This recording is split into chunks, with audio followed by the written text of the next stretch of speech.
সম্মানিত ভাই বোনেরা, আসসালামু আলাইকুম। সম্মানিত ভাই বোনেরা, আমার ভিডিওতে যে গাছটি দেখতে পাচ্ছেন এটা হচ্ছে ভাইট গাছ।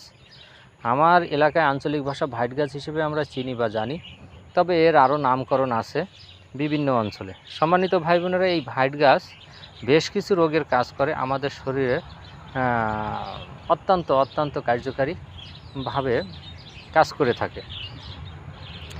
খুবই ম্যাজিকের মতন কাজ করে এই ভাইট গাছ আমাদের মানবদেহের জন্য। সম্মানিত ভাই বোনেরা, কী এমন রোগের কথা জেনে রাখুন, শিখে রাখুন, ইনশাল্লাহ কাজে লাগবে এবং আপনি অন্য কাউকেও আপনি চিকিৎসা দিতে পারবেন, তাতে আপনার সদকায় জারিয়া হিসেবে কাজ করবে ইনশাল্লাহ।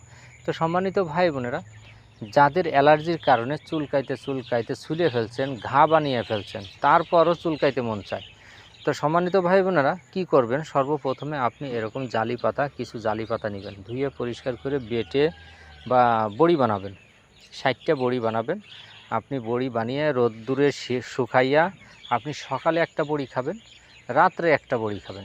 ইনশাআল্লাহ আপনার 30 দিনে আপনার যত দূষিত খারাপ অ্যালার্জি হোক, ব্লাডে অ্যালার্জি হোক, চর্বিতে অ্যালার্জি হোক, যেখানেই আপনার যে কারণেই আপনার এত বড় সমস্যা অ্যালার্জি হয়ে গেছে, ইনশাল্লাহ সারতে বাধ্য।